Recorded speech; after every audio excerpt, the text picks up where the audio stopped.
Hello, good morning dear students. Welcome to my channel class science. देखिए, बात की थी कल अपन ने सहजीवी, मृतजीवी और परजीवी। तो आपने कई बच्चे वाकई में बहुत अच्छी मेहनत कर रहे हैं ऑनलाइन क्लासेज में, और कई बच्चे देख करके छोड़ देते हैं, काम चेक नहीं करवाते हैं।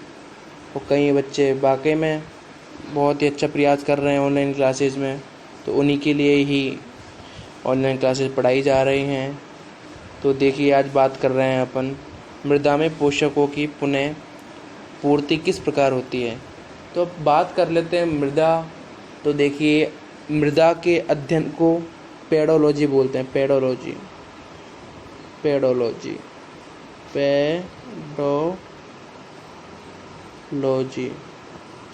लॉजी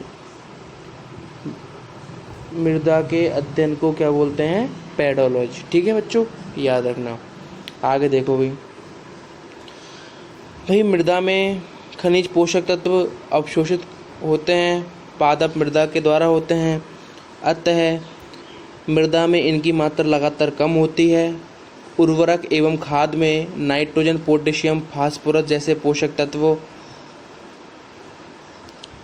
होते हैं। पादपों द्वारा लगातार उपयोग किए जाने के कारण मृदा में उनकी मात्रा धीरे धीरे कम हो जाती है। ठीक है, तो बात करते हैं आगे। मृदा में इन पोषक तत्वों से समुद्र समृद्ध करने के लिए भूमि में उर्वरक तथा खाद मिलाने की आवश्यकता होती है। यदि हमें पादप के पोषण की आवश्यकता के बारे में ज्ञान हो तो हम न केवल पादपों को उगा सकते हैं बल्कि उन्हें स्वस्थ भी रख सकते हैं। पादपों को प्रोटीन बनाने के लिए सामान्यतः नाइट्रोजन की अधिक आवश्यकता होती है। फसल कटाई के बाद मृदा में नाइट्रोजन की कमी हो जाती है। भाई किसकी फसल की कटाई होती है तो मृदा के अंदर किसकी कमी होती है? नाइट्रोजन की। यद्यपि वायु में नाइट्रोजन गैस प्रचुर मात्रा में उपलब्ध होती है, परंतु पादप इसका उपयोग उस प्रकार करने में असमर्थ होते हैं जैसे वे कार्बन डाइऑक्साइड का उपयोग करते हैं। पौधे नाइट्रोजन को विलेय रूप में ही अवशोषित कर सकते हैं।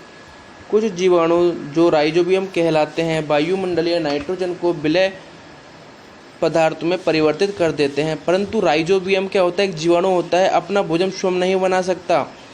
ये चना, मटर, मूंग, सेम तथा अन्य फलीदार पादपों की जड़ों में रहते हैं तथा उन्हें नाइट्रोजन की आपूर्ति करते हैं। अधिकतर दालें फलीदार पादपों से प्राप्त होती हैं।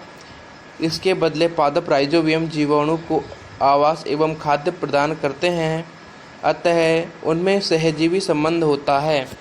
इस संबंध का किसान के लिए विशेष महत्व है। दालों की फसलों के लिए इन्हें मृदा में नाइट्रोजनी उर्वरक देने की आवश्यकता नहीं पड़ती। यही नहीं, दाल की फसल उगाने के बाद अगली फसल के लिए भी सामान्यतः उर्वरक की आवश्यकता नहीं होती। इस अध्याय में आपने पढ़ा है कि अधिकतर पादप स्वयंपोषी होते हैं। बहुत कम ही पादप अन्य पोषण प्रणाली अपनाते हैं, जैसे कि परजीवी एवं मृतजीवी। परजीवी एवं मृतजीवी दूसरे पादपों से पोषण प्राप्त करते हैं। हाँ भाई, अपन को पता ही है, मृतजीवी भी दूसरों से करते हैं, परजीवी भी दूसरों से करते हैं, और परपोषी भी दूसरों से पोषण प्राप्त करते हैं। स्वयंपोषी जरूर अपना भोजन स्वयं बना लेते हैं। और स्वयंपोषी की बात करते हैं तो वो होते हैं हरे पेड़ पौधे। ठीक है, चलो आगे बात करते हैं अपन। देखिए, प्रमुख शब्द कौन कौन से हैं इसमें? स्वयंपोषी, कीटभक्षी और मृतजीवी। स्वयंपोषी का है क्लोरोफिल, कीटभक्षी का है पोषक और मृतजीवी का है रंध्र। तो भाई आपको ये सारणी बनानी है नोटबुक के अंदर। और विषमपोषी, परजीवी, सहजीवी, परपोषी, प्रकाश संश्लेषण और कवक। ठीक है, इन सब के बारे में आपको जानकारी होनी चाहिए।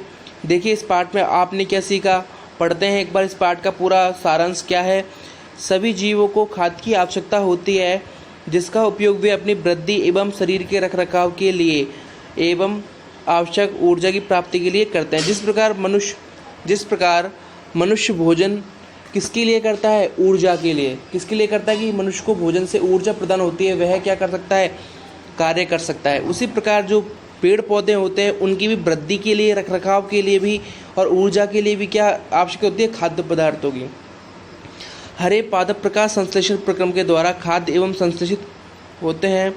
हरे पादप कार्बन डाइऑक्साइड एवं जल एवं खनिज जैसे सरल रासायनिक पदार्थ का उपयोग खाद्य संश्लेषण के लिए करते हैं। प्रकाश संश्लेषण के लिए क्लोरोफिल एवं सूर्य के प्रकाश अनिवार्य रूप है।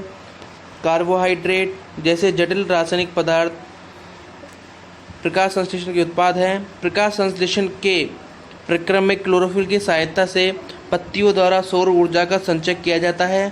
प्रकाश संश्लेषण में ऊर्जा उत्पादित होती है। इस ऑक्सीजन का उपयोग सभी जीवों द्वारा उनकी उत्तरजीविता के लिए किया जाता है। कवक अपना पोषण मृत एवं अपघटित जैव पदार्थों से प्राप्त करते हैं। वे मृतजीवी कहलाते हैं। अमरबेल जैसे पादप परजीवी होते हैं। अमरबेल किसका उदाहरण है? पादप परजीवी का उदाहरण है। वे परपोषी पादप से अपना भोजन ग्रहण करते हैं या प्राप्त करते हैं।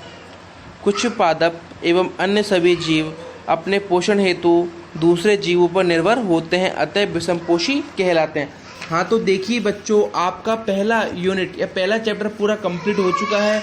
आपने इसमें पढ़ा है स्वयंपोषी, परपोषी, कवक, शैवाल, इन सब के बारे में पढ़ा है, और मृतजीवी और मृतोपजीवी इन सब के बारे में पढ़ा है। तो आपको आगे देखो क्वेश्चन करवाएंगे अगले भाग में, आप इनको ध्यान से पढ़िए। ठीक है बच्चों, नेक्स्ट क्लास में आपके क्वेश्चन उत्तर करवाएंगे।